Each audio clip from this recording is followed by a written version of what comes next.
Hello दोस्तों, मैं सोनाली आपको अपनी चैनल निर्वाणा कैरियर्स में वेलकम करती हूँ। सीआईएसएफ के तरफ से एक और नया रिक्रूटमेंट आ गया है सेंट्रल इंडस्ट्रियल सिक्योरिटी फोर्स के तरफ से। ये आपका कांस्टेबल ट्रेड्समैन के लिए न्यू रिक्रूटमेंट आया है। Date of submission of online application 5 March 2025 से लेकर 3 अप्रैल 2025 तक रहेगा। मतलब 5 मार्च से आप सभी सीआईएसएफ के ऑफिशियल वेबसाइट से ऑनलाइन अप्लाई कर सकते हैं इस पोस्ट के लिए। और लास्ट डेट कब तक रहेगा? 3 अप्रैल तक रहेगा। Both male and female candidate apply कर सकते हैं। पोस्ट कौन सा रहेगा? कांस्टेबल ट्रेड्समैन में आपका जॉब रहेगा। और सैलरी इसका पे लेवल 3 रहेगा। 21,700 से लेके 69,100 तक आपका सैलरी रहेगा। बाकी जो भी हमारा एलिजिबिलिटी क्राइटेरिया है, एजुकेशनल क्वालिफिकेशन, सिलेक्शन प्रोसेस, सारा सब कुछ आपको इसी पीडीएफ में मिल जाएगा।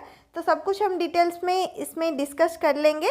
आपका एप्लीकेशन ऑनलाइन में रहेगा। नेक्स्ट इसमें पहला आपका फिजिकल एफिशिएंसी टेस्ट रहेगा, फिर फिजिकल स्टैंडर्ड टेस्ट रहेगा, उसके बाद document verification, trade test, written examination, then medical examination रहेगा। उसके बाद फाइनल अपॉइंटमेंट मतलब फाइनल सिलेक्शन रहेगा। और इसमें एग्जाम आपका ओएमआर बेस्ड रहता है और कंप्यूटर बेस्ड टेस्ट रहेगा। तो सारा सब कुछ इसी पीडीएफ में मिल जाएगा। और ये पीडीएफ आप कहाँ से डाउनलोड कर सकते हैं? सीआईएसएफ के ऑफिशियल वेबसाइट पर आपको मिल जाएगा।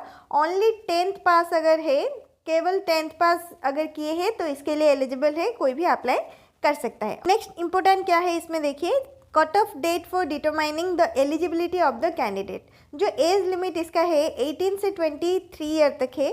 और एज हमारा कौन से डेट से काउंट होगा?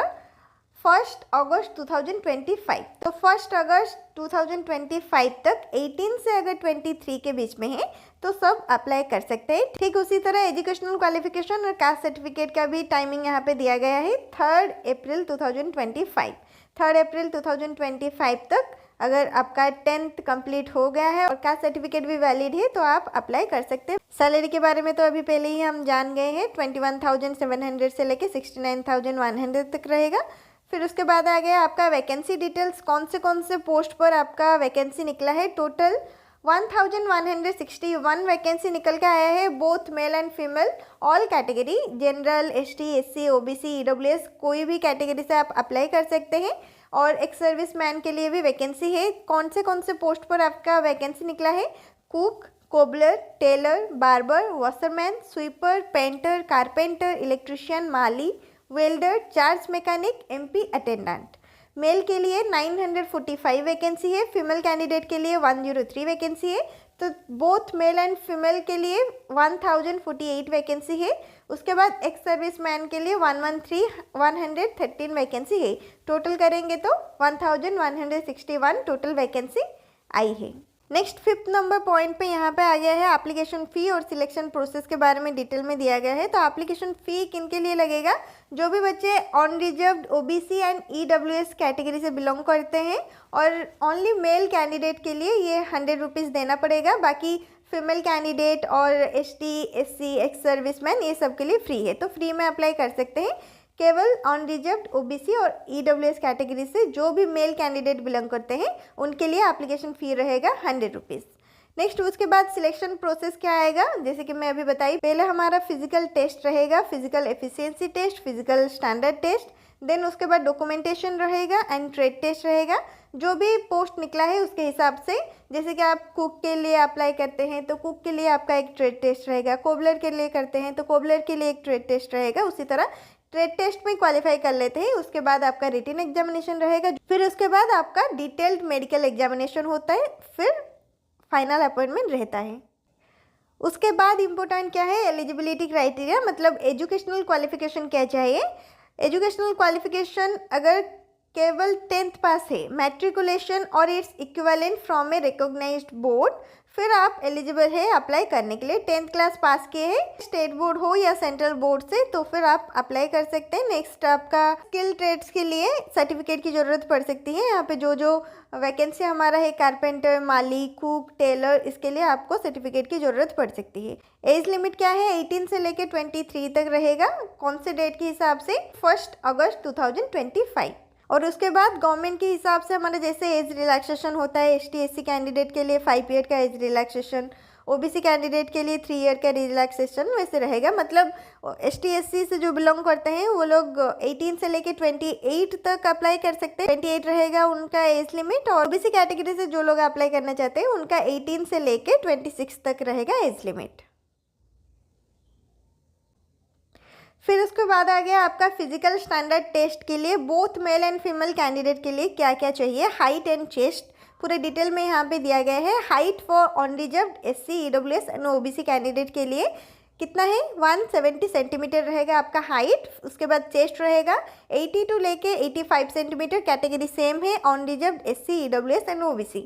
80 रहेगा आपका अनएक्सपांडेड और 85 रहेगा एक्सपांडेड, तो 80 से लेके 85 रहेगा चेस्ट। उसी तरह फीमेल कैंडिडेट्स के लिए हाइट रहेगा 157 centimetre unreserved SC EWS and OBC category candidates के लिए।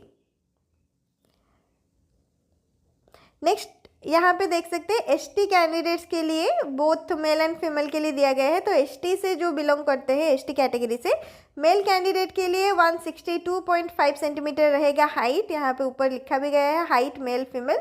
उसके बाद चेस्ट मेल फीमेल, तो उस हिसाब से हाइट रहेगा ST कैटेगरी से 162.5। देन फीमेल कैंडिडेट के लिए रहेगा 150 सेंटीमीटर। उसके बाद मेल कैटेगरी से चेस्ट कितना रहेगा 76 से लेके 81 तक, और फीमेल नॉट अप्लीकेबल। फिर उसके बाद आ गया वेट। तो वेट यहाँ पे कुछ मेंशन नहीं किया गया है, जब आपका मेडिकल एग्जामिनेशन होगा तभी आपको बताया जाएगा कि वेट कितना यहाँ पे रहेगा। Physical efficiency test, physical standard test qualify करने के बाद आपका फिजिकल एफिशिएंसी टेस्ट रहेगा, जिसमें सिर्फ रनिंग दिया गया है both male and female candidate के लिए। For male candidate 1.6 kilometre running रहेगा जो आपको 6 मिनट 30 सेकेंड में कंप्लीट करना है, और फीमेल कैंडिडेट के लिए वही 800 मीटर का रनिंग रहेगा जिसे आपको 4 मिनट में कंप्लीट करना है। बस ये एक ही आपका फिजिकल एफिशिएंसी टेस्ट रहेगा। Physical standard test and physical efficiency test के बाद आपका डॉक्यूमेंटेशन रहेगा। तो डॉक्यूमेंटेशन के लिए कौन सा डॉक्यूमेंट चाहिए, फर्स्ट हो गया एजुकेशनल सर्टिफिकेट, जो भी आपका एजुकेशनल क्वालिफिकेशन है सारा सर्टिफिकेट्स का जेरॉक्स कॉपी और ओरिजिनल, उसके साथ डेट ऑफ बर्थ सर्टिफिकेट। अगर बर्थ सर्टिफिकेट है तो ठीक है, नहीं है तो मैट्रिकुलेशन और 10th पास सर्टिफिकेट भी चलेगा। उसके बाद डोमिसाइल सर्टिफिकेट और resident certificate. Next caste certificate, जो भी OBC ST SC EWS category से बिलोंग करते हैं उन्हें अपना वैलिड वाला कास्ट सर्टिफिकेट प्रोवाइड करना पड़ेगा। उसके बाद आइडेंटिटी प्रूफ के हिसाब से Aadhaar card, PAN card, voter ID card, ये सब सर्टिफिकेट भी देना पड़ेगा। और अपना recent colour passport size photograph, 4 passport size photograph की ज़रूरत पड़ेगी, और उसके साथ सिग्नेचर। बस इतना ही आपको चाहिए। फिर उसके बाद ट्रेड टेस्ट रहेगा, जो भी पोस्ट के लिए अप्लाई करेंगे उसके हिसाब से उसका टेस्ट रहेगा। जैसे कि कुक, अगर कुक पोस्ट के लिए अप्लाई करते हैं तो यहाँ पे 3 टेस्ट है, जैसे कि cooking of chapati and rice, cooking of vegetable, dal, sambar, idli etcetera कुछ भी दे सकते हैं, cooking of meat, fish, egg, kheer, ये सब आपका ट्रेड टेस्ट में आ जाएगा। अगर क्वालिफाई कर लेते हैं तो रिटन टेस्ट देना पड़ेगा। उसी तरह cobbler, tailor, barber, washerman, sweeper, painter, carpenter, electrician, माली, welder, charge mechanic, motor pump attendant, MP attendant के लिए भी सारा सब कुछ यहाँ पे डिटेल में मेंशन है। आप ऑफिशियल PDF डाउनलोड करके भी खुद चेक कर सकते हैं। उसके बाद आएगा रिटन एग्जामिनेशन, जो भी ट्रेड टेस्ट में क्वालिफाई करेंगे उन्हें रिटन एग्जामिनेशन देना पड़ेगा। तो रिटन एग्जामिनेशन यहाँ पे हमारा OMR बेस्ड रहेगा, कंप्यूटर बेस्ड टेस्ट रहेगा, जिसमें आपका 100 क्वेश्चन आएगा। 100 क्वेश्चन के लिए 100 मार्क रहेगा, मतलब 1 क्वेश्चन के लिए 1 मार्क ही मिलेगा, और टाइम ड्यूरेशन 2 आवर का रहेगा। सब्जेक्ट क्या है इसमें, GK, जनरल अवेयरनेस और जनरल नॉलेज, फिर मैथमेटिक्स, एनालिटिकल एप्टीट्यूड, रीजनिंग, और हिंदी और इंग्लिश आ जाएगा। 25 क्वेश्चन रहेगा, और उसके लिए मार्क भी 25 रहेगा। एक क्वेश्चन के लिए 1 मार्क मिलेगा, 100 क्वेश्चन रहेगा 100 मार्क मिलेगा, और टाइम ड्यूरेशन 2 आवर रहेगा। और यहाँ पे कोई भी नेगेटिव मार्किंग नहीं है, there shall be no negative marking. Next यहाँ पे minimum percentage of marks for qualifying भी मेंशन किया गया है। For unreserved EWS ex serviceman के लिए 35% दिया गया है, और ST SC OBC कैंडिडेट के लिए 33% दिया गया है। अगर रिटन टेस्ट क्वालिफाई कर लेते हैं फिर उसके बाद आपका मेडिकल एग्जामिनेशन रहेगा, और ये फाइनल स्टेज रहेगा। तो जो भी इंटरेस्टेड है और एलिजिबल है, एलिजिबिलिटी क्राइटेरिया के हिसाब से वो सब अप्लाई कर सकते हैं। 5 मार्च से आप सबका ऑनलाइन एप्लीकेशन स्टार्ट हो रहा है, और लास्ट डेट है 3 अप्रैल तक CISF के ऑफिशियल वेबसाइट पर ही ऑनलाइन एप्लीकेशन रहेगा। नेक्स्ट अगर कुछ डाउट है तो आप कमेंट सेक्शन में पूछ सकते हैं। वीडियो को लाइक कर लीजिएगा, शेयर कीजिएगा एंड चैनल को भी सब्सक्राइब कर दीजिएगा।